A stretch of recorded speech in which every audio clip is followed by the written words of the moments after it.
The NASCAR Nationwide Series from California. Our coverage presented by GoDaddy.com on a beautiful Saturday evening in Fontana, California, looking down on the Speedway with our aerial coverage provided by Goodyear. For track-tested technology, get there on Goodyear Innovation. How about that? Wheels on a blimp. That's innovation. That is pretty good innovation, no doubt about that. But boy, what about some bad luck for Justin Allgaier? He gets caught for speeding entering and speeding exiting. He's running 10th. A lot of track position he's lost now. And a little repair work going on the front of the 20 car for Joey Logano, Shannon. Alan, a little front-end damage for this 20 car. They don't know what they hit. Joey Logano said under one of the cautions, he saw something fly up from the car in front of him. He thought it might have been a piece of tape at first, but there's definitely a hole in that front end of the car. So you see those guys put a little tape on there just to get them all fixed up. Might have been one of those bits and pieces from Michael McDowell's engine that were bouncing around the racetrack before. Absolutely could have been, but as you see now, about 55 laps to go here, we're going to have the cream rising to the top. You got Kyle Busch, Edwards, Burton, Reagan, Biffle, and Brad Keselowski throwing a little bit of Kevin Harvick, Stephen Wallace, and Jason Leffler. The boys are up front and ready to go to work. But they have not been able to do anything. It's going to change right now. With Kyle Busch so far, Doc, he's led all but 3 laps, and he's coming to a restart that'll be with 55 to go. Thanks, guys. 15 cars on the lead lap, and he just saw Joey Logano by virtue of that late pit stop in the tape. He will be the last car on the lead lap. Well, does Edwards, Burton, Reagan, those guys may have something for Kyle or not? I haven't seen any evidence of it so far. I think they've been playing possum a little bit with him, so he wouldn't adjust on that car. Yeah, we'll see. Most possums I've seen are dead. I was going to ask Brad if he'd been seeing something too, if the cream's going to rise to the top. I think it's already got up there on this with this show as we go back to green. Kyle Busch leads him down. Carl Edwards needs to hang as long as he can, and Kyle just pulling away.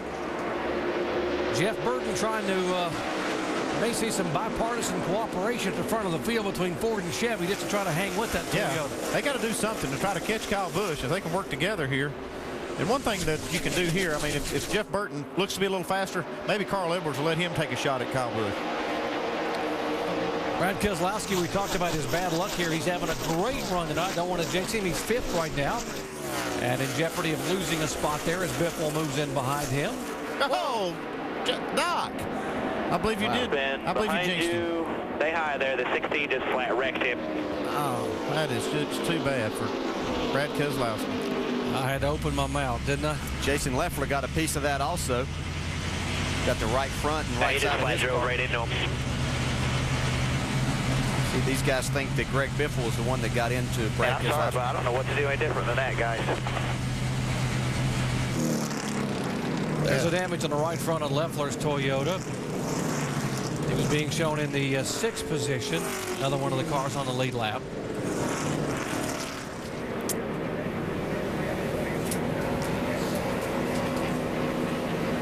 Keselowski's Chevy was up high, and it looked like Biffle was trying to make a move to the inside. Let's watch the contact. Well, Biffle just flat wrecked him right there. I'm sure he didn't do it intentionally, but he definitely got into the back of Brad Keselowski and turned him around. Yeah, Jason Leffler, unfortunately, just the wrong place at the wrong time.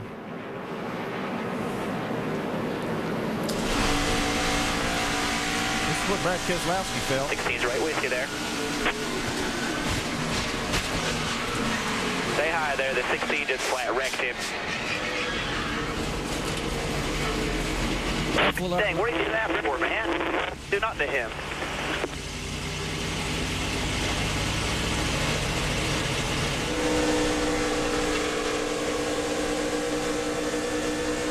So on board with Jason Leffler here, you can see he can't see a thing. Gotta be smoke there. That's got to be a helpless feeling, not knowing where to go. Yeah, it really is. You don't have time to turn. You don't know exactly who's below you. You can't turn it. Just unfortunate. There's the damage. By the way, nice move by Stephen Wallace to get by on the inside of Leffler. Let's trying to get that car repaired and getting back on the racetrack. There is the 16 of Greg Biffle, the 3-time winner here in NASCAR Nationwide competition at the racetrack. He's got a little damage on the front of his car. He's got a hole in the nose. He may have to address that.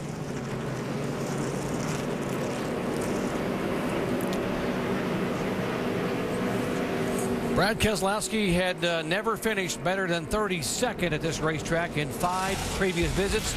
That was all going to change tonight because he was running 5th until a moment ago. And now the damaged car being repaired. Under caution number 3 here at Auto Club Speedway in Southern California. Contact between the 16 car of Greg Biffle and the 88 of Brad Keselowski. There is the leader. There is the 16 car on pit road. Let's listen in to their radio. I was just inside of him a little bit. He started down the racetrack because he was loose. But I don't know. Probably my fault. I had to look at it. Yeah, it looked like he might have pedaled a little bit there or something.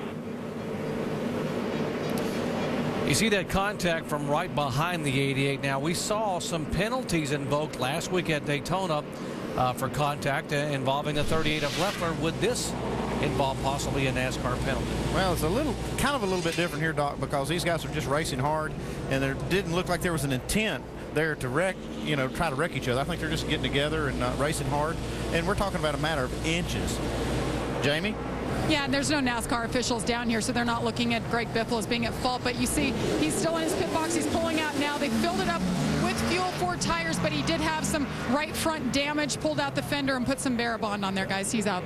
Thanks, Jamie. And DJ, when we look at that in slow motion, did it look to you like maybe the 88 car might have stepped out just a little bit in front of the 16, or is it hard to tell? Yeah, we heard the spotter talk about it. Looked like he had to pedal a little bit, and what that meant is he had to get out of the throttle just a little, and that can happen. This is NASCAR racing, as we see it right here again. Keselowski going down the backstretch. You see Biffle in behind him, but this is going to happen. All of these cars are pretty loose, especially on these restarts, and as they have fresh tires on. Greg got back to the throttle. He was expecting Brad to be that, and it's going to happen.